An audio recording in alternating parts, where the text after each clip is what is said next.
Hey guys, tonight we're heading back, way back, to the dusty streets of ancient Mesopotamia. Imagine the sun setting low over the reed-filled banks of the Euphrates. The air is thick and still, except for the soft clatter of sandals on clay.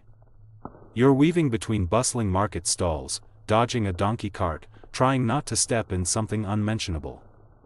And there, squatting behind a makeshift desk carved from limestone blocks, a man is stabbing a wet tablet of clay with a stick. He's not playing. He's documenting. This is the earliest form of a receipt. You're watching it happen. 3 goats traded for a measure of barley, recorded before the clay hardens and memory fades. The scribe's strokes are quick and precise. This transaction, as mundane as it seems, is now preserved forever, well, until someone drops it. Of course, you probably wouldn't survive long in ancient Mesopotamia.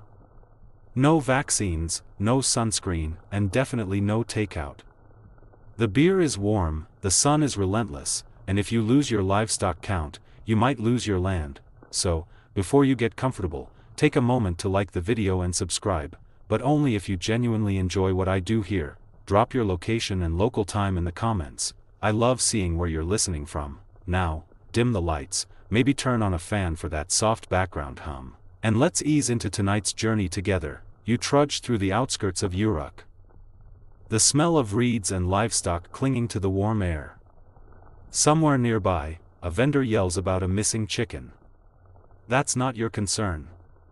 You're focused on the strange little signs poked into chunks of clay, stacked in a basket like stale pita. See, in this part of the world, around 3200 BCE, humanity decides that remembering stuff is no longer enough. Oral tradition is great, until someone lies, forgets, or dies. So, people start writing things down, not for poetry. Not for love. For Lent barley, the first writing wasn't Shakespeare, it was receipts, and they weren't even writing as you'd know it. You're looking at wedge-shaped impressions made with a reed stylus, pressed into moist clay. Cuneiform. It's not exactly elegant. It looks a little like chicken tracks. But it works. You press a symbol, and boom, 1 sheep exchanged. Another symbol, 3 jars of oil. A third, paid in full. Satisfaction guaranteed, unless the goats were faulty. The clay tablets dry in the sun, turning from soft gray to sun-baked brown. Later, they're fired in kilns, which makes them nearly indestructible. Earthquakes come, floods wash away entire cities, empires rise and fall, but those little receipts? Still hanging around in museums, thousands of years later. It's almost annoying how durable debt can be. Here's the funny part, this whole system started out with tiny tokens, actual little clay counters shaped like cows or loaves of bread. Merchants carried them in hollow clay balls called bulli. If you wanted to know what was inside, you broke it open. Eventually someone thought, why not just press the token shape into the outside before we seal it? And just like that, receipts were born. So, you're not just walking through history, you're watching humans invent record keeping. Not because they wanted to know their past, but because they didn't trust each other. Historians still argue whether the motivation was taxes, trade, or temple donations. But the result is the same. Suddenly, we have a paper trail. Minus the paper, you pass a man swearing loudly about losing his donkey. He's yelling at a teenager holding a damp tablet, accusing him of scribal fraud. You can't help but smirk. Bureaucratic drama, 5,000 years ago. Some things never change. A side note you might appreciate, one of the oldest receipts ever found details the delivery of beer. Yes, beer. Because even ancient accountants needed happy hour, and they were thorough. There are receipts for reeds, for bricks, for fish, and for perfume. One, rather gloriously, records the purchase of a nanny goat of excellent udder. You can't make this up. Well, you could, but why bother? The Mesopotamians already did the heavy lifting. You duck into a shaded alley. The walls are plastered in faded paint, and behind a small stall, a woman arranges clay tablets by size. You realize she's running a filing system, perhaps the first in history. Every transaction has a record, and every record has its place, and behind it all, a new class is rising, the scribes. They're not rich, not warriors, but they have the power of memory without the flaws. You envy them, until you learn they had to memorize hundreds of symbols and practice on clay for years. No delete button. One wrong wedge, and you're back to square tablet. A warm breeze floats in from the river. You hear the low drone of a priest chanting somewhere nearby, and someone's dog barks at a passing ox.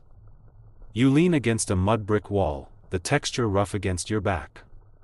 And for a moment, you just breathe it in, this quiet revolution not made with swords or empires, but with symbols scratched into clay, not flashy, not thrilling, but the foundation of everything that came next.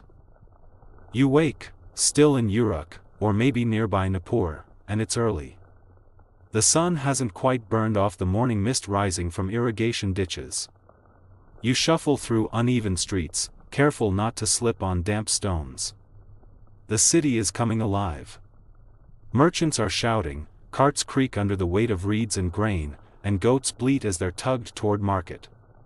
There's a smell of earth and old oil. You pause to watch a herd of sheep moving past. 1, 2, 3. Then you lose count. You rub your eyes, trying again. The shepherd doesn't look worried. He pulls a clay token from his belt pouch, checks a mark on it, and nods. The number is recorded. You can miscount, but clay doesn't lie. This is where numbers come into play, not abstract numbers, but real, practical ones. You see, the Mesopotamians didn't invent math for fun or philosophy. They invented it to count sheep. Literally, thousands of years before calculators and chalkboards, people needed to know how many animals they had, how much grain they'd stored, or how many rations were owed. One miscalculation and someone ends up with no dinner, or worse, an angry neighbor with a club, so they started with tokens, evolved into symbols, and soon, full-on number systems. Base 60, no less. That's right, your current clock system, with its 60 minutes and 60 seconds, is thanks to these folks counting sheep and jars of barley. Why base 60? Historians still argue whether it was because 60 divides easily, or because it merged earlier systems like base 10 and base 12. Maybe it just seemed tidy. Or maybe the scribe who invented it was bored and liked circles. You trudge along the canals, watching two men loudly argue over livestock. One holds a clay tablet. The other gestures wildly at his pens of sheep, possibly accusing someone of creative accounting. You decide not to get involved. Instead, you stop near a temple granary where rows of clay jars sit, each sealed and marked with symbols, the quantity of grain, who delivered it, and when. You imagine hauling 20 sacks of barley just to pay taxes, and then having someone double-check your load with a math system you barely understand. There's a fringe theory you overheard once in a museum. Some believe early accounting systems helped define the very idea of fairness. That by writing it down, disputes became measurable, not emotional. The moment numbers enter the conversation, it's harder to yell your way out of owing someone 6 goats. A side tidbit you might enjoy: there's evidence that in one region, they used notched bones and pebbles for tallying before switching to clay. Imagine being the guy who forgot where he buried the math rock. Whoops, tax evasion, Mesopotamian edition. As you meander through a quieter path, you come across a young apprentice hunched over a practice tablet. He's repeatedly pressing wedge marks into the damp surface, copying lines of numeric symbols. Sweat drips from his brow. He's learning the system by rote, what we'd now call rote memorization. It's grueling, it's repetitive, and yes, it's necessary. You smile, silently cheering him on from 5,000 years in the future. There's a rhythm to the numbers here. You begin to feel it. How 10s, 20s, and 60s build into markets. How trade relies not just on trust, but on the shared language of quantities. A potter owes 2 vessels, a brewer delivers 18 jugs, a shepherd receives credit for 43 sheep. It's the background beat of the city, a silent symphony of transaction and trust. In one corner of the plaza, a teacher explains a math riddle to students using a sand diagram. It's a practical puzzle. If 5 men share 30 loaves of bread unevenly, who owes whom? You think for a moment, and then remember this isn't just a brain teaser, it's dinner. One inscription on a tablet in the market stall nearby shows a beautiful simplicity, a triangle symbol followed by 2 straight lines and a small mark, meaning, roughly, payment complete. There's satisfaction in that, like crossing off a task from your to-do list in stone, but don't get too dreamy. Remember, this is bureaucracy's birthplace. And numbers can be used for good. Or for tyranny. You rest under a crooked fig tree, overhearing a merchant talk about tax quotas. Apparently, a farmer up north fudged the count on his onions and got called in for temple review. You snort softly. Ancient auditors. Someone's always watching, and as you lay back, the breeze bringing the scent of river silt and sheep dung, you think, it's funny, isn't it?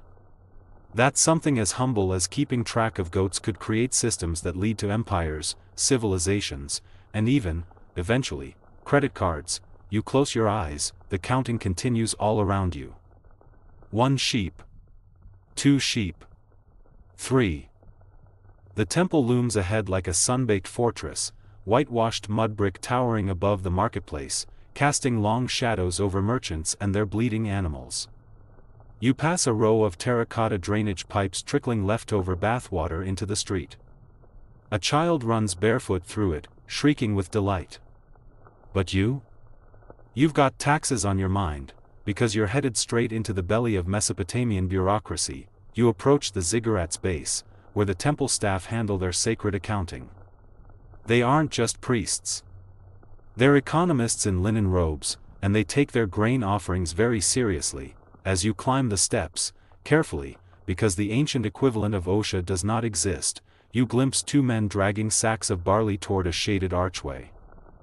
At the threshold, a scribe in a tall headdress inspects the goods, makes a note on a tablet, and waves them through. Efficient. Grim. Sacred. The temples here don't just conduct religious rituals, they are the banks, storehouses, and bureaucratic brains of the city. You thought the gods wanted incense and prayers? Think again. They want receipts. It's not enough to say you donated 3 goats in good faith. You have to prove it. With clay. Otherwise, you could be accused of shortchanging the gods, which, frankly, sounds like a quick way to meet them early. Historians still argue whether this fusion of church and accountancy was practical or oppressive. Did temples genuinely help distribute resources fairly? Or were they ancient monopolies hiding behind divine branding? Either way.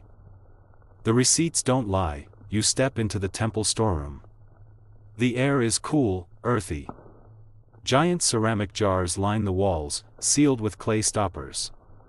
Each stopper is stamped with a symbol indicating ownership and contents: oil, dates, fish paste. One is labeled goat milk, not fresh. You step away from that one. Nearby, an elderly scribe hunches over a low table, stylus in hand. He's noting every delivery, every unit, every debtor. You peek at a half-dried tablet. Hammurabi, son of Nabu, paid 3 jars beer to Temple of Ishtar, still owes 1 jar by end of moon. It's the Mesopotamian version of a payment plan. You spot a clay envelope. Yes, envelope. They'd seal important receipts inside a clay shell. Then mark the outside with a summary. If needed, you could crack it open in court like a piñata of petty disputes, and some receipts are sneakily clever. Like this one, a half-token system where only the temple and the trader each have matching halves of a broken tablet. Perfect fraud protection, unless someone loses their piece. Then it's just a very old jigsaw puzzle with legal consequences. There's a slightly amusing tablet tucked under a jar labeled damaged. You lift it. The inscription reads, "Delivery received, 1 goat short. Claimed eaten by jackal. Questionable." You try not to laugh. Some things never change. As you wander deeper, you see how elaborate the system is. Grain tallies, fish counts, records of workers paid in beer, yes, beer was often wages. You'd clock out after a hard day of mud brick hauling and head home with a receipt for your daily brew ration. Kind of makes your paycheck look a bit cold, doesn't it? One wall in the back of the storeroom has shelves filled with tablets, dozens of them, ordered by month and god. You run your finger along their edges, feeling the faint indentations of transactions too old to matter and yet too real to ignore. Then, a curious find, a small, personal receipt shaped like a cone. It's for a private offering. Someone gave a duck and a measure of honey to the goddess Inanna. Whether out of faith or to curry favor. It's all preserved here. Clay doesn't judge. Clay records. Fringe scholars have speculated that some temples even kept divine ledgers, running totals of what worshippers owed the gods across lifetimes. Reincarnated tax debt. Makes you glad your own back taxes don't follow you into your next life. A young priest walks past, balancing a tray of tablets, muttering about an overdue shipment of lentils. You step aside, pressing against a wall where a faded mural depicts a god handing clay tablets to humans. It's poetic, in a dusty, bureaucratic way, and as you walk back down the temple steps, the day growing hotter, you realize something strange. The receipt has become more than a record. It's a ritual. A sacred object of proof, of memory, of duty. Whether you're delivering barley, building a wall, or promising a goat to the heavens, there's always someone writing it down. And you'd better hope they like your handwriting. You're back in the marketplace now, where life is noisier, smellier, and infinitely more chaotic than the temple's cool, bureaucratic calm. Chickens dart beneath carts, someone's playing a stringed instrument badly, and a boy is loudly insisting his turnips are divinely large. You stop near a low table piled with baked clay tablets.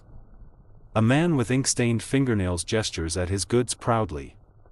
These are receipts for hire. Need to prove your debt is cleared? Lost your original? He's your guy.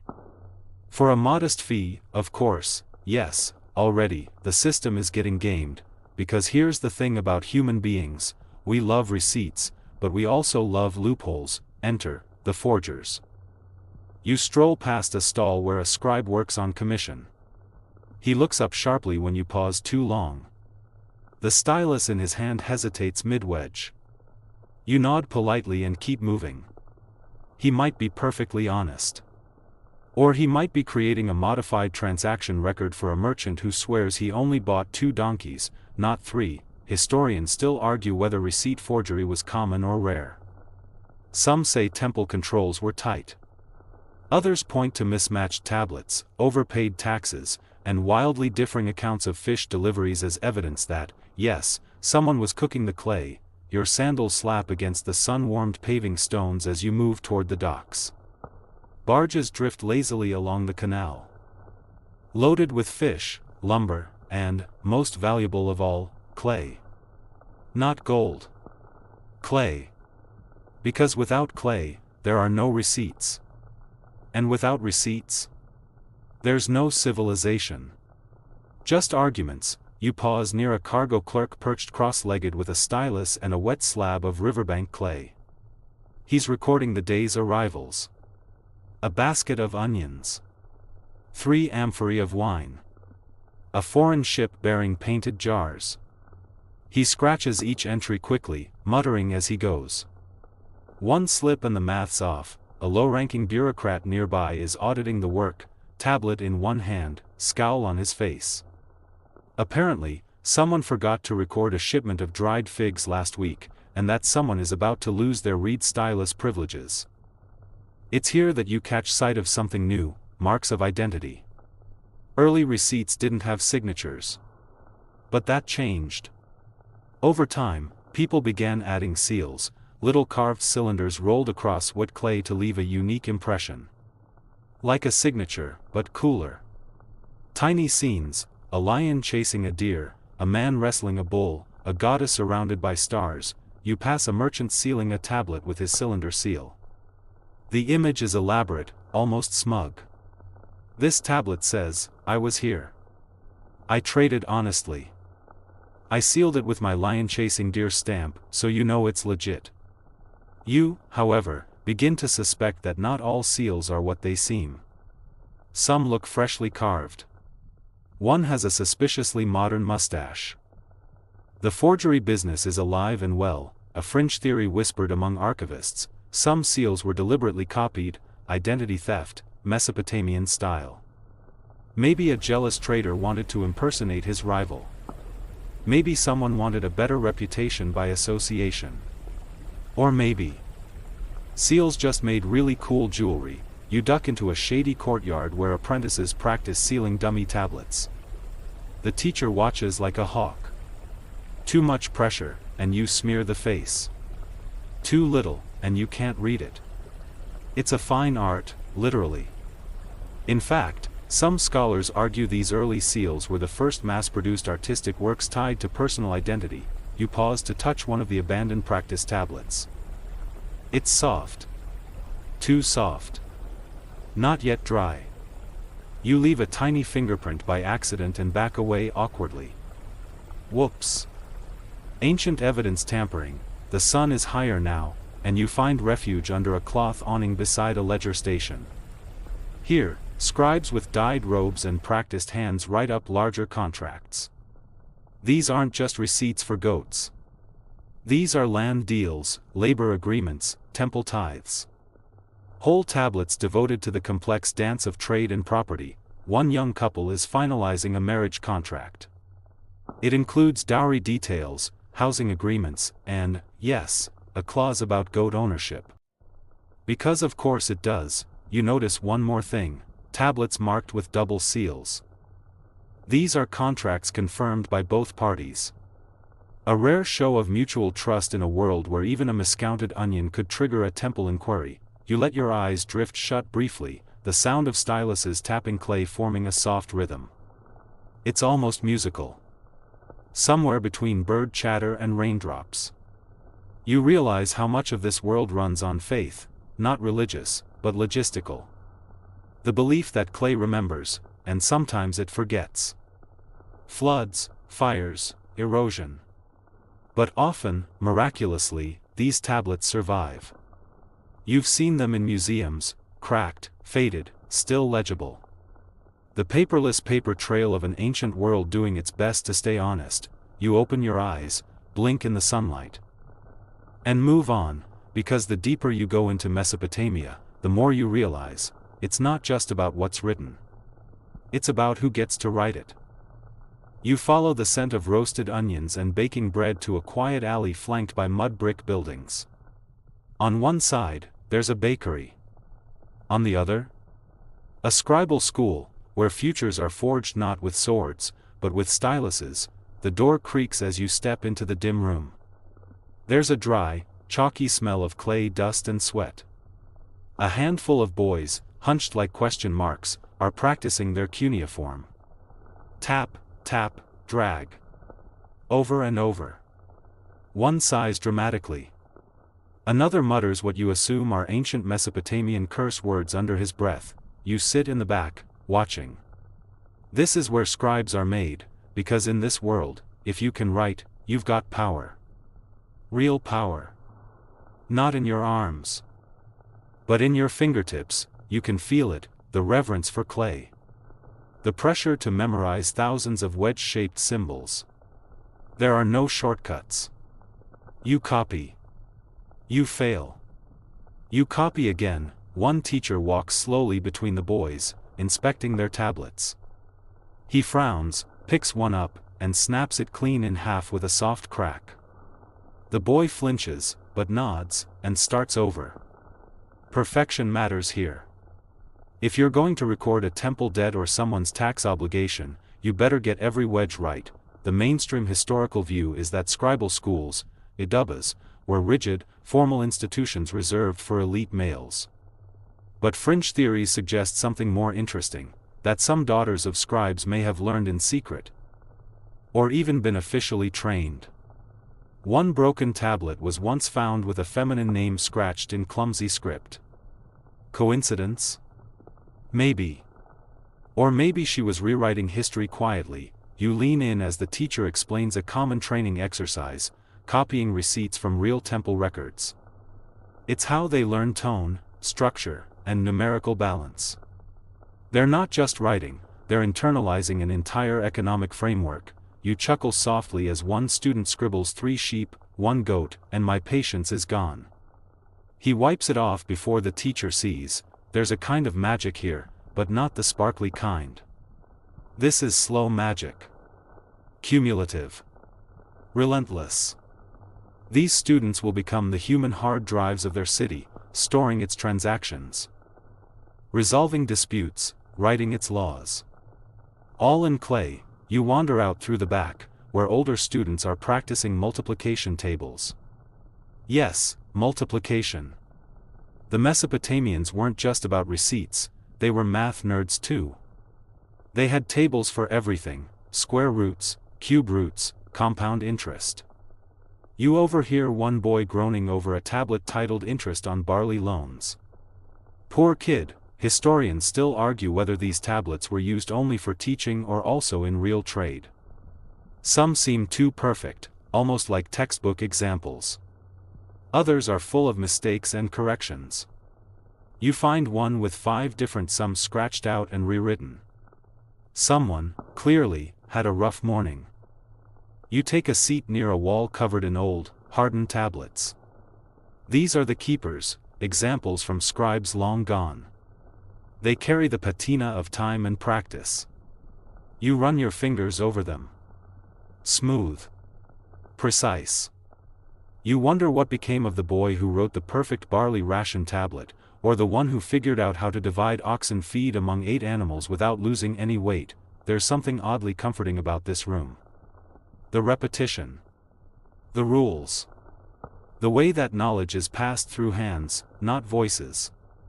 The way that scribes don't just record the world, they define it. One last glance before you leave. A girl, maybe 11, hiding in the back, copying a tablet behind a clay urn. She glances up and grins. You don't say anything. You just nod, and let her get back to changing history in secret. Outside, the heat hits you like a warm slap. But you carry with you the calm of the classroom. The rhythm of wedge marks. The weight of centuries of bureaucracy carved into mud, and it starts to dawn on you: if civilization is a story, then the scribes were the ones holding the pen, and the receipt. The city stretches out before you now, a patchwork of rooftops and alleyways, workshops and granaries.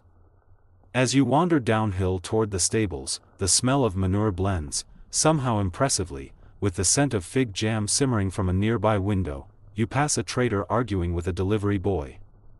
He's holding up a clay tablet and gesturing wildly at a broken jar on the ground. The boy looks nervous. You catch a few words: said 3 jars, this is only 2, no seal. I'm not paying for that. And then the trader holds up the tablet like it's divine scripture. It is, in a way, because in this world, the receipt is gospel. And the absence of one? Suspicious. Receipts weren't just passive records, they were tools of negotiation. Protection, manipulation. A good receipt could save your reputation. A bad one could get you fined, or worse, summoned to temple court where men in even stiffer linen debated over the exact width of a barley measure. But there's a twist. You round the corner and find yourself in the home of a wealthy livestock merchant. He greets you with a smirk and invites you to sit. His house is lined with shelves of clay tablets, arranged like books. He pours you beer, thick, slightly sour, still fizzing. He picks up a tablet and turns it over in his hand like a magician about to reveal a trick. This, he says, is the secret. The tablet looks simple enough, a record of oxen sold to the temple. But then he flips it, and there's another mark on the back, a personal notation, probably illegal, tracking his own side profit. You raise your eyebrows. He shrugs. Everyone does it. Historians still argue whether this sort of double bookkeeping was common. There's no conclusive proof, but several excavated tablets do have odd secondary inscriptions, usually scratched in after drying. It could be innocent, or it could be ancient accounting wizardry. He tells you how receipts allowed merchants to extend credit, delay payments, and float debts across weeks or months. If someone owed you a shipment of bricks, you could write it up, hand them a tablet, and trust, or threaten, them into making good on it. And if they didn't? Temple court, again. With receipts as your only sword, you notice a locked box in the corner. He follows your gaze. Receipts I don't show, he says, smiling. Things best forgotten. You don't ask what's inside, you walk out as a delivery arrives, 3 goats bleating furiously, led by a boy no older than 10. He's got a tiny tablet tucked into his waistband. The merchant takes it, reads it, and nods. Another deal done. Another memory captured in mud. As you head back toward the heart of the city, you see a notice posted on a wall, etched directly into clay. It's a public receipt, a record of temple donations from a recent harvest festival. Everyone's names. Everyone's contributions. Transparency, or public shaming, you squint at one name at the bottom, IOUs in, 1 jar oil, 2 figs. Seems modest. But then someone scratched beneath it, could have given more. You stifle a laugh. Mesopotamian passive aggression, baked forever into public record. By the riverbank, you find a man selling second-hand receipts. You watch as he trades one to a fish seller, proof of payment for a past deal. Is it legal? Probably not. Is it useful? Definitely. Especially if the original was lost in a flood, eaten by a goat, or accidentally dropped into the fire. You hold one of these for a moment. It's warm from the sun, faintly curved from uneven drying. It's just a slab of mud, and yet it contains debt, memory, trust, and blame. All the ingredients of civilization. Fringe scholars have even argued that these receipts weren't just transactional, but psychological. People needed proof not just for others, but for themselves. To soothe their own anxieties. Did I really pay that tax? Was that goat actually mine? The tablet says yes. And that's what matters. As the day fades, you walk uphill again, watching shadows lengthen over tiled roofs. The city feels quieter now. You pass a group of boys chasing a dog with a stolen date cake, laughing like none of this matters, but you know better. Everything you've seen, the trading, the arguments, the scribes, the secret notations, all of it proves one thing: the receipt isn't just a record. It's a ritual. It's the belief that we can make sense of life by marking it down. That mud, once shaped and dried, becomes something more, truth, or at least, close enough to truth to sleep at night. The next morning arrives like a whisper, dusty light slanting through woven reed blinds, soft hooves clopping on distant cobblestones. You're already awake, blinking up at the ceiling of your modest guest room in a scribe's quarter. Last night, he let you sleep on a mat between shelves of his old receipts. It was like sleeping inside an accountant's brain. You stretch, then shuffle out to find him already at work. He greets you with a grunt, barely looking up as he presses his stylus into the day's clay. Fish market inventory, he mutters. 6 tilapia, 4 carp, 2 eels.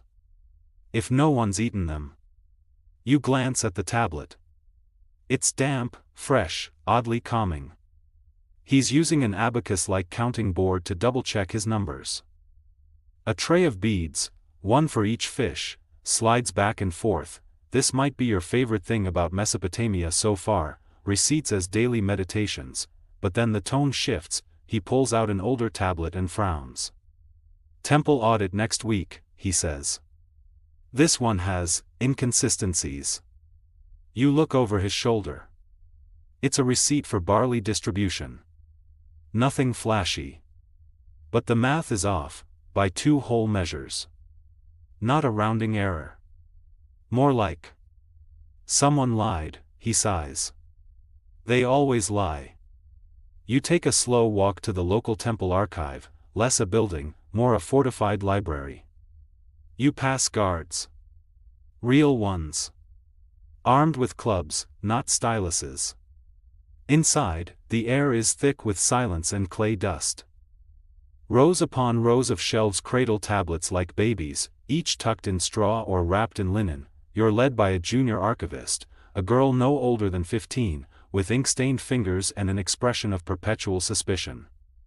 She doesn't speak, just points to a tablet and watches to see if you'll drop it. This is where the official receipts live. Land grants. Tax records. Trade treaties. The entire skeletal system of the state, etched in slow, deliberate wedges. One tablet catches your eye, a tax remission record. It's old, worn, and bears a strange seal, half rubbed off. The archivist notices your interest and shrugs. Some say it was never filed. Just written, then, forgotten.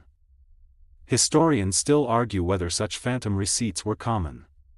Some believe they were decoys, insurance against unpredictable officials.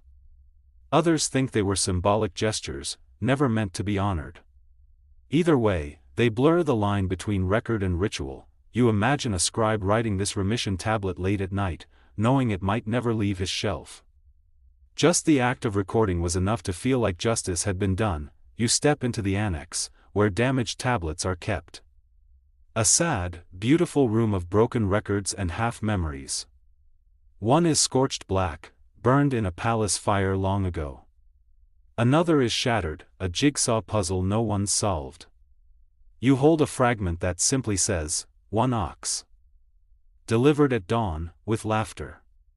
You'll never know the rest. Then there's the ghost shelf. That's not its real name, but the archivists call it that.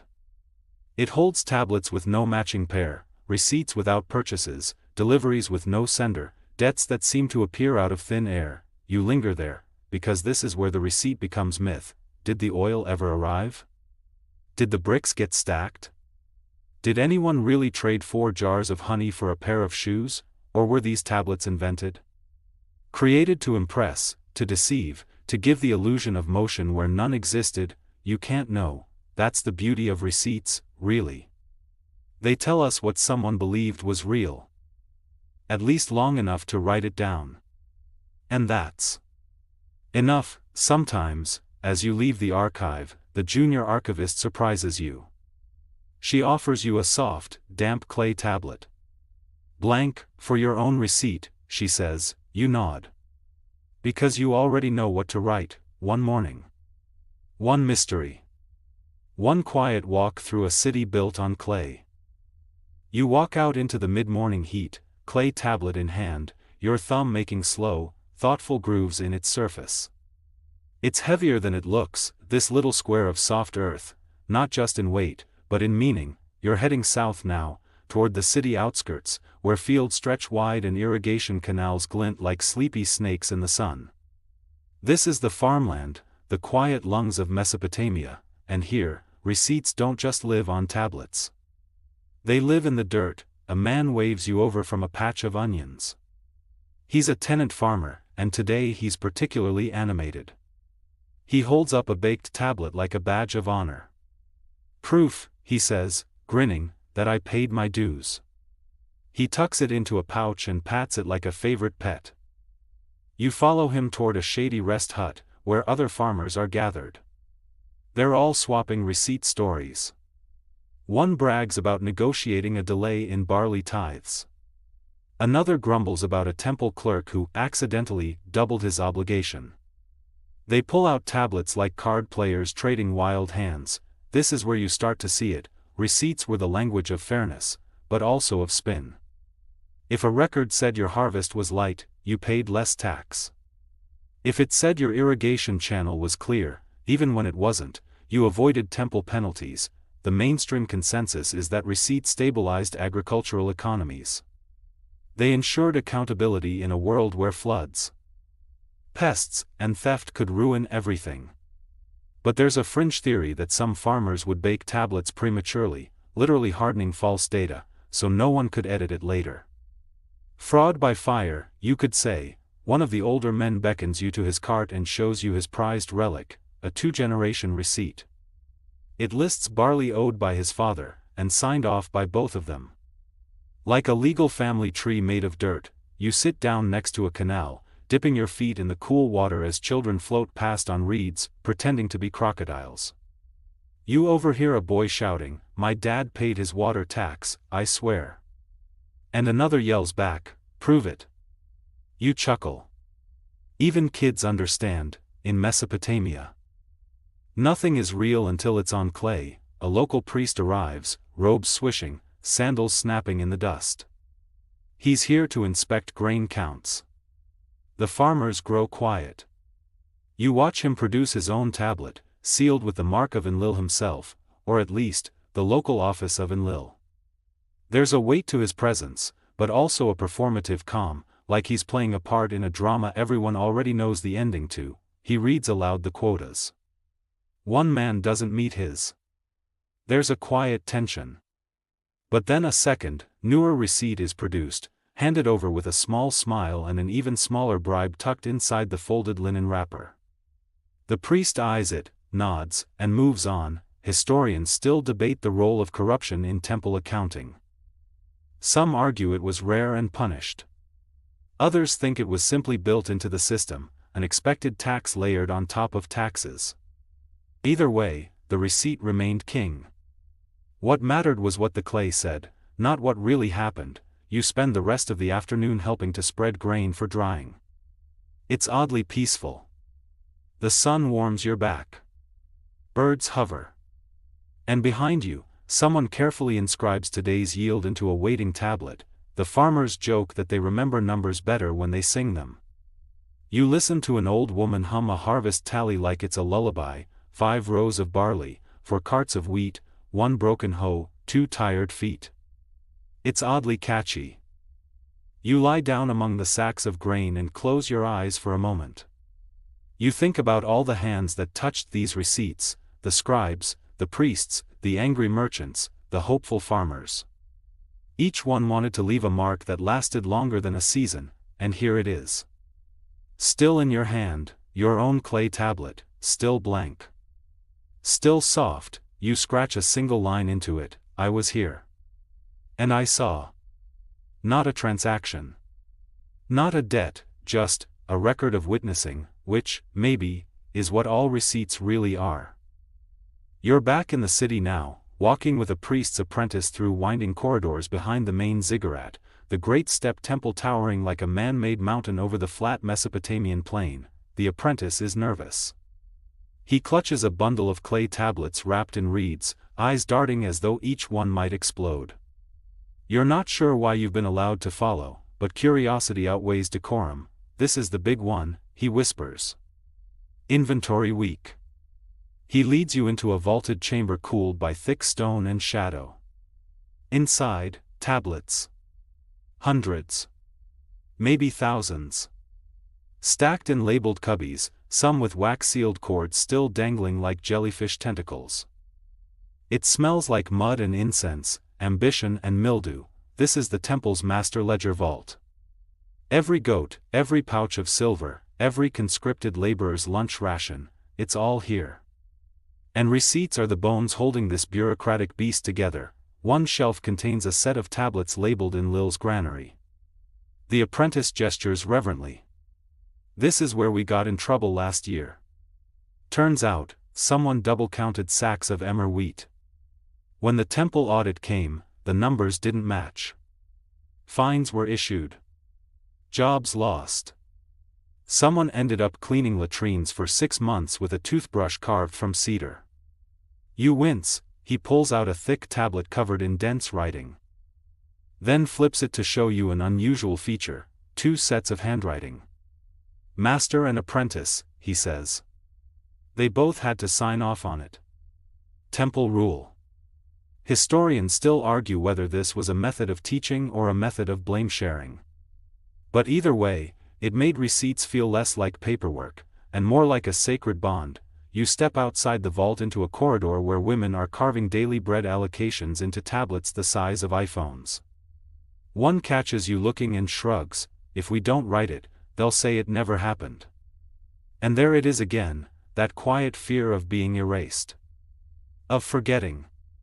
Of being forgotten. In another room, a scribe is sealing tablets with a cylinder seal, a small stone roller carved with intricate images. He rolls it across the soft clay like a baker frosting a cake.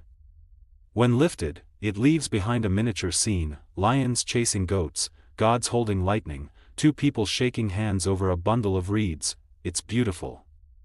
Like someone managed to put a dream into a receipt. He shows you his personal seal, a tiny piece of carved hematite. Every scribe has one, he says. Otherwise, who would believe it was you who wrote it? You nod. And suddenly, the modern world rushes into your head: signatures, notaries, watermarks, QR codes. All echoes of this little seal stone pressed into mud under the morning sun. You visit one last chamber, the temple's lost ledger room. No one calls it that officially. But the tablets here are mysterious, undated, or missing crucial seals. They've been kept just in case someone can explain them later. One tablet has a list of animals that were supposedly sacrificed to the gods, but it ends with 2 camels written sideways in the corner. A scribe's joke? A clerical error? No one knows. But it's hilarious, the apprentice says. We leave it because, well, maybe it'll make sense someday. And isn't that the heart of all receipts, not just the proof of what was, but the hope that someone, someday, will understand? As the sun starts to set outside, you sit by a window overlooking the courtyard. Below, more scribes scratch away at clay. A boy delivers a lunch tablet, literally, a tablet listing who ate what. You glance down and see your own name: guest, 1 bread, 1 fig, 1 beer. You laugh. Because there it is. A receipt that proves, definitively, that you existed in this moment. You sip the beer, warm and earthy, and lean back. The day is nearly done. The ledgers are mostly balanced. And somewhere in this city, a goat is being traded for sandals, and someone, somewhere, is writing it down. Night creeps over the city like black ink soaking into papyrus.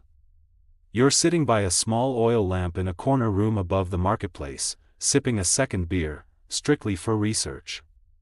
The heat lingers, but the noise has dulled. Below, vendors are closing up shop, tying sacks, tucking away scales, and, of course, scribbling final numbers onto soft tablets. Even now, receipts don't rest. Across the low table from you is a traveling merchant named Kalzu. He's chewing on roasted lentils and pulling out tiny tablets from a leather roll like they're playing cards. This one's from UR. This one's from Mari. This one, he says proudly, got me out of prison. You raise an eyebrow. He grins. Accused of selling dyed wool as if it were raw. They weighed my bundles. This tablet proved I didn't touch the dye vats. He flips it across the table, and sure enough, there it is: 10 measures of undyed wool, confirmed by a temple inspector. Sealed. Stamped.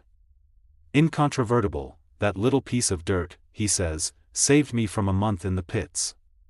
Mainstream history confirms that receipts played a massive role in legal proceedings. Merchants had to carry them like passports, proof of who owed what, who said what, who touched what when. But there's a fringe debate over whether some receipts were preemptively made as legal shields. Like carrying an alibi in your pocket. You never know.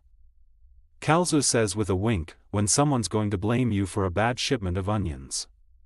He lays out his favorite, a tablet shaped like a cylinder, listing all of his transactions over a month: goods sold, taxes paid, names of witnesses.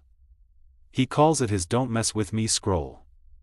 You ask if people ever forged these. He laughs so hard he chokes on a lentil. People still forge them. He says, find a desperate enough scribe and enough leftover clay, and suddenly you've paid 5 goats you never saw. Historians still argue whether forgery was common or simply whispered about like ghost stories. Some clay experts claim they can identify fake receipts by stroke pressure and clay texture. Others say the line between real and fake was always blurred. What mattered was whose seal was believed. Kalzu leans closer. Want to see something rare? You nod. He unwraps a folded linen cloth to reveal a receipt pressed into a black, glossy clay, not the usual river mud. Bitumen clay, he says softly. From the mountains. Doesn't crumble. Never used for everyday stuff. This one's a tribute record to a minor king, 20 jars of honey, 3 baskets of figs, 1 trained monkey. You blink. Monkey? Royal pet, he shrugs. Or maybe a gift for the gods. Depends on how badly they wanted a show. You hold the tablet. It's cold, hard, flawless. The writing's older, loopier. Someone cared deeply about this record. Maybe because they feared forgetting. Maybe because they feared being forgotten. You look over Kalzu's growing pile of receipts. It's a museum of his life, a broken sandal repair from 3 years ago, a grain exchange with a man who's now dead, a dispute over a missing cartwheel settled by the temple. He runs a finger along one of them and murmurs, "That one. I wish I'd written something different." You don't ask, because you know what he means. You set your own blank tablet on the table. He smiles. You haven't written yours yet? Still thinking. Take your time, he says. The good ones take time. Later, as he snores under a wool blanket. You sit alone with your tablet and stylus. You press one line into it, watch the receipts pile up. Still unsure what I owe. And you realize. That's kind of the point. In this world, you don't have to know everything. You just have to write it down. Morning comes like a slow tide across the rooftops, brushing gold against clay and stone. You stretch, arms aching from sleeping in a strange bed, the faint scent of smoke and lentils still hanging in the air. Somewhere below, a rooster screams his one-note anthem. You decide to explore before the heat tightens its grip. You wander eastward through the scribes' quarter, narrow alleys cluttered with kiln smoke, damp laundry, and the occasional goat who has absolutely no business being on a roof. You stop at a wide window where 3 young apprentices are copying out practice receipts. They sit cross-legged, styluses clenched, brows furrowed. You watch one write, 4 jars of sesame oil. Received by Enu. Temple use only. He groans and wipes the tablet clean with a wet cloth. Again, his teacher says. This time with your seal, or it doesn't count. That's when you see it, a low table covered in tiny seal stones, obsidian, hematite, even one made of polished turquoise. Each apprentice must roll their assigned seal across the clay to complete the practice receipt. It's not just handwriting they're learning, it's identity. Mainstream historians note how seals functioned like Mesopotamian fingerprints. No two were identical, and losing one was like losing your name, your face, and your ATM pin in a single day. You ask the teacher, has anyone ever forged one? She narrows her eyes. Ask Somuabum. You follow her gaze to a sheepish boy standing off to the side. He mumbles, I copied my brother's seal. There's a gasp from the group. That's basically ancient identity theft, his punishment. Scrubbing every practice tablet in the chamber with a reed brush, by hand, one at a time.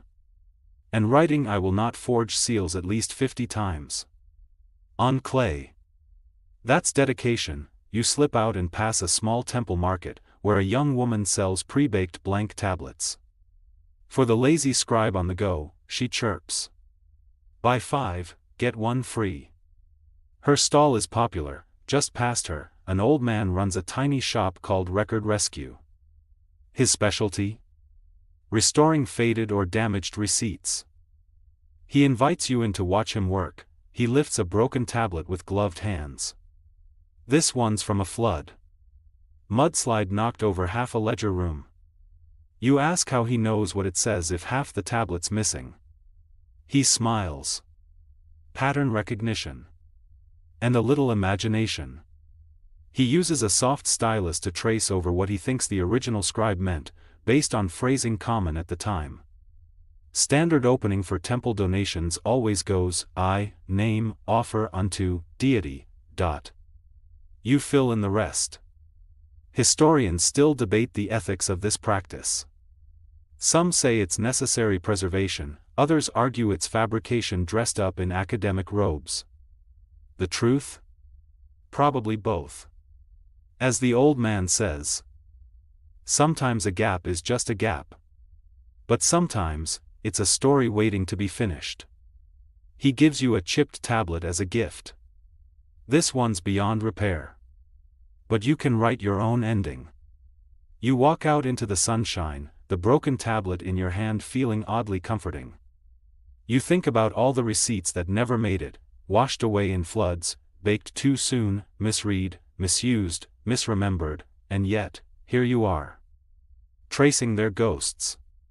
Reading between the lines of other people's proof, you sit on a low wall and notice a merchant arguing with a temple clerk. She insists she returned a borrowed cart. He says there's no record. Check the duplicate. She cries, ah yes. Duplicates. Some Mesopotamian receipts were issued in pairs, one for the giver, one for the receiver. A few even used matched notches on the edges, like puzzle pieces, to prevent tampering. You peek over their shoulders as they match fragments. It's not the cart that matters. It's what was written down. You walk on, the broken tablet still in your pocket. A seal carver waves to you, beckoning you closer. Looking for a legacy? He asks, holding up a half-carved cylinder. You laugh, but something about it stirs you. He hands you a stylus. Go on. Just a mark. A dot. A spiral. Say you were here. You press the tip gently into the clay, just once. He nods. That's yours now. And maybe that's the secret. Not in the goats or onions or jars of oil. But in the act itself, marking the world so that some future stranger might whisper, ah. Someone was here. By midday, you find yourself outside the city walls, walking along the banks of a slow brown river. Reeds sway in the breeze. Dragonflies skim the water's surface like scribes in flight, writing stories with their wings. The sun blazes down, but there's shade under a fig tree, and you settle there for a moment, tablet in hand. A boy comes trudging past, balancing a basket of fish and something tucked under his arm. You squint. Another receipt. He pauses when he sees you and offers a sheepish grin. For the fishmonger, he explains. He won't believe I caught this many unless I show him the temple log. You nod. That tracks. He flops down beside you, wipes his brow, and shares his lunch, flatbread and a cube of something tangy you don't identify. But you're too hungry to care. You ask him if he likes writing. Sometimes, he says. It's boring when it's just numbers. But sometimes I get to add a little drawing. He shows you a tablet with a tiny fish doodle in the corner. That's how he'll know I'm telling the truth. You grin. And yes, mainstream historians confirm that sometimes scribes included drawings, especially for illiterate recipients. A jug, a sheep, a loaf, visual trust in a written world. Later, you walk together toward the ferry crossing. There, an older man runs a toll booth of sorts, wooden planks, a box of pebbles, and yes, a stash of clay receipts. I don't trust coins, he grumbles. Coins lie. Clay doesn't. He explains that every crossing is logged, who went where, carrying what, and when. He points to a jar full of thin tablets marked only with initials and dates. You lose your boat privileges if your last crossing isn't cleared. No clay, no sail. You cross the river with a crowd, merchants, a soldier, 2 giggling girls carrying dried figs in reed baskets. The ferryman keeps a sharp eye on them all, calling out their names and tapping his tablets like a bored accountant. Zamu, paid. Ishera, still owes for last week. The soldier groans. That goat broke the rope. Not my fault. Tell it to the ledger. Historians still debate whether these ferry receipts were enforced by temple law or just community agreement. But either way, they were obeyed, with a surprising mix of reverence and eye rolls. On the other side, you find a small roadside shrine, half hidden by scrub. Its walls are covered with tiny clay discs, each etched with names and brief phrases. What are these? You ask a passing woman. Wish receipts, she says. You give the gods an offering and leave a tablet. You peer closer, for a safe birth. For the rains to return. For my brother's debt to vanish. For her to come back. It hits differently. These aren't transactions of goats and grain, they're receipts for hope. Clay confessions. Sacred IOUs between human hands and unseen forces. You kneel and press your fingers into the soft earth. Suddenly very aware of how much we still want the universe to notice us, before leaving, you scratch something into a scrap of soft clay left in a basket by the altar, for understanding. You don't leave your name. You just add a dot. Your mark. Back on the road, you meet a caravan heading toward the hills. The lead trader has a ledger tucked into his robes like a sacred text. You ask him what it tracks. Everything, he says, not turning around. And still not enough. He glances back and adds, you ever write a receipt for something you can't name? You blink. Like what? He shrugs. Regret. Wonder. The moment a goat looks at you and knows. You laugh, but it lingers in your head. You walk on, wondering what unwritten receipts lie scattered along the roads of the world. Lost. Unread. Unbelieved, but for now, at least, the clay holds, and so do you. The road bends back toward the city. Dust clings to your sandals. Somewhere in the distance, a temple bell chimes, not for prayer this time, but for accounting. It's tally season. Every priest, merchant, and farmer knows what this means, the yearly audit. You follow the sound toward the temple granary, a massive sun-bleached building with thick walls and an air of quiet panic. Inside, clerks rush back and forth, arms full of tablets. You step aside to avoid being trampled by a scribe with a bundle of reed pens clenched in his mouth like a nervous porcupine. A high-ranking official with salt-crusted robes and ink-stained fingers ushers you into a side chamber. You want to see the nerve center? He asks. Not waiting for an answer, he points to rows of labeled baskets, each filled with receipts organized by grain type, donor name, year, and, oddly enough, phase of the moon. You raise an eyebrow. Helps track delivery cycles, he mutters. Also, tradition. People freak out if we change the system. Mainstream records confirm this. Mesopotamians aligned many economic and religious duties with lunar phases. Receipts sometimes included markings to denote the specific moon under which a deal was struck. Because, of course, everything looks more trustworthy when it's slightly cosmic, he hands you a tablet dated to a festival 3 full moons ago. Biggest barley haul in a decade. He says. The guy who donated this? Got a statue near the north gate. Life-size. Terrible likeness, though. You flip the tablet over and find something scribbled on the back, a doodle of what might be a sheep wearing a crown. The clerk snorts. His scribe had a sense of humor. That's King Rambagh. You ask how many of these tablets they process during tally season. He rubs his temples. Thousands. More if the weather's good.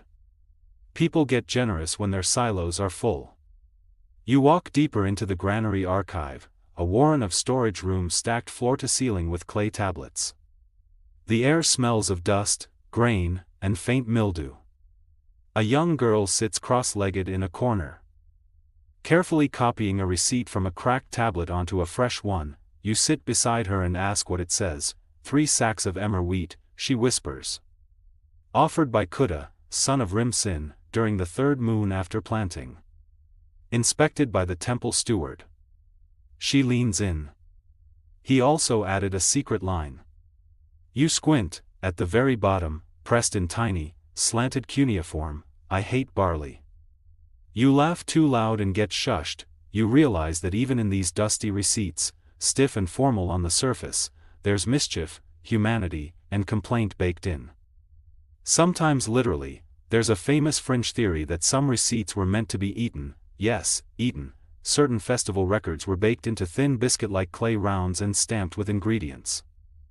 After inspection, the recipient was supposed to break and consume it, symbolizing that the offering had been absorbed.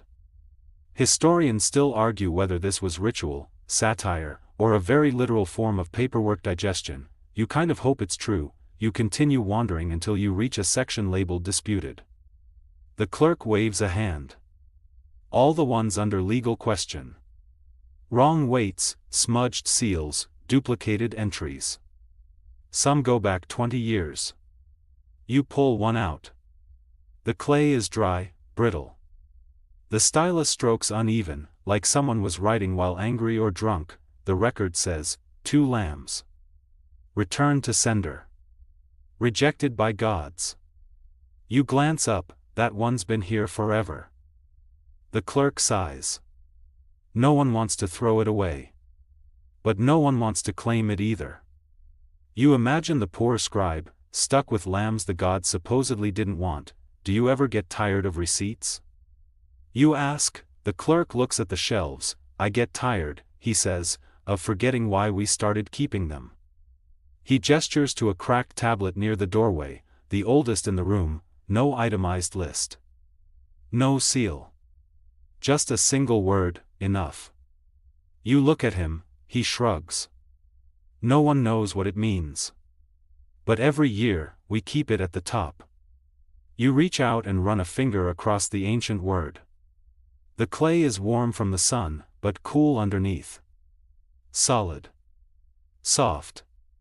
Immovable. Imperfect, just like memory. The sky is bleeding amber as you leave the granary. Light catches the sandstone like fire, and you feel the weight of the day settle into your shoulders.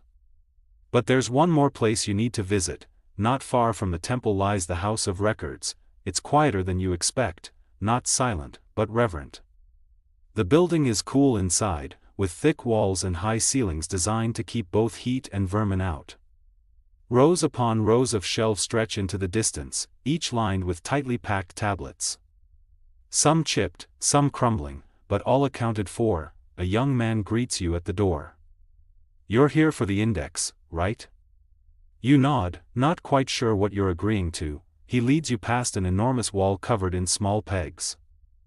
Each peg holds a tag, dried reed, clay, or bone, with symbols etched across it. This is how we find anything, he explains. Well, try to. The Mesopotamian filing system wasn't alphabetical, because the alphabet didn't exist yet. Instead, receipts were often stored by category, location, or donor name. Sometimes, they were just shelved by size.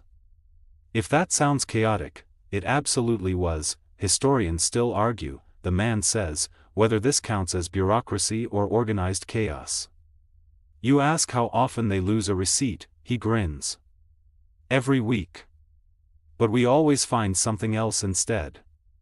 He pulls a random tablet from a shelf and hands it to you.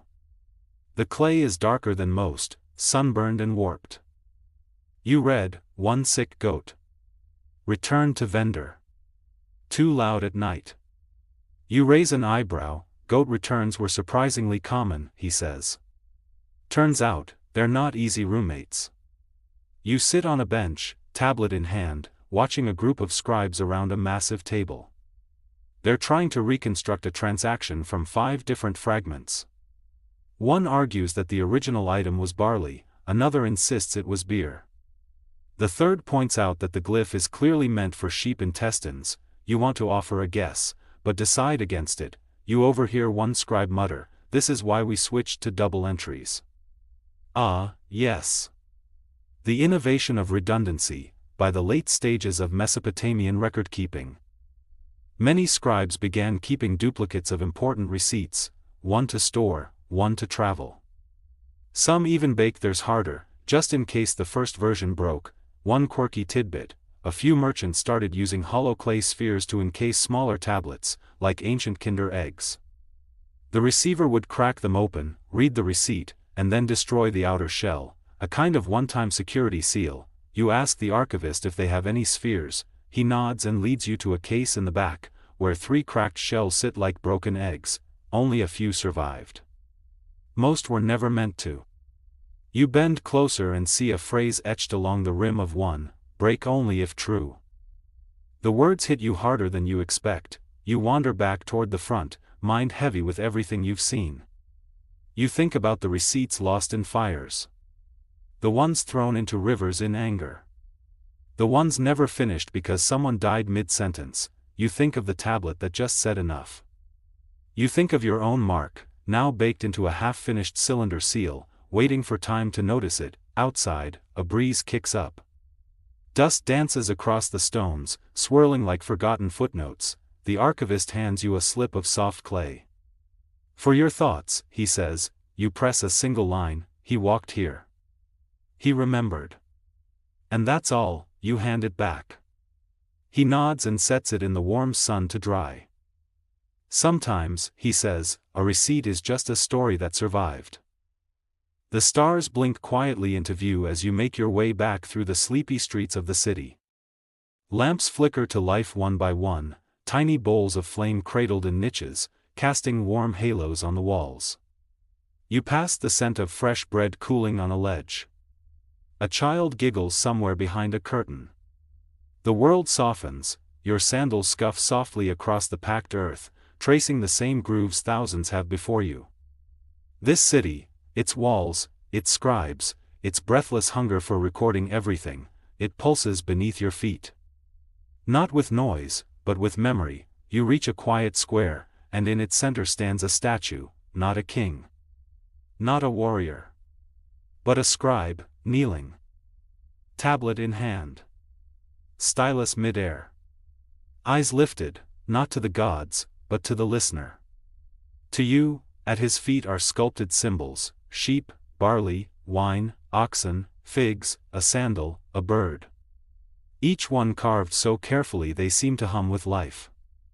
There's even a tiny mark tucked near the base, a deliberate smudge, left by the artist's own thumb. You sit on the edge of the fountain beside him, you think about what the scribes left behind. Not just facts and numbers. But sighs. Grumbles. Secret jokes. Pleas to be seen. To matter. You remember the receipt that said "I hate barley." You remember "break only if true." You remember your own mark, a single "D" pressed into clay, left at a roadside shrine without fanfare. All of it was meant to vanish.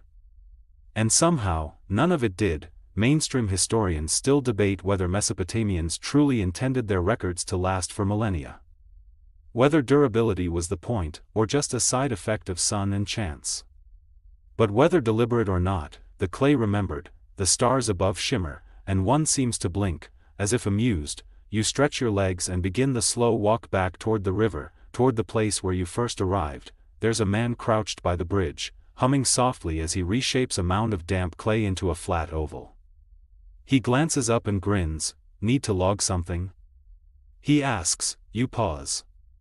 Then kneel beside him. The clay is cool and yielding beneath your fingers.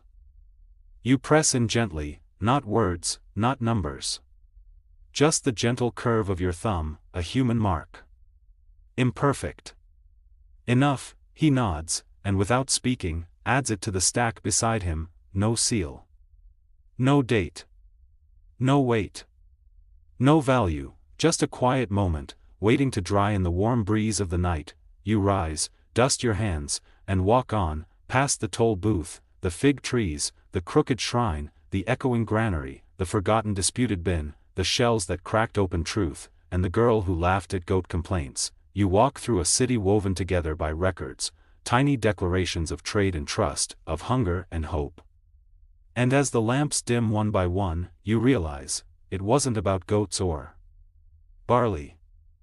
It was about saying, I was here, I gave, I needed, I lived, and somewhere, somehow, the clay listened. Wind down, 300 words, and now, the streets are still, the fires have dimmed to orange whispers, flickering behind curtains and under doorways.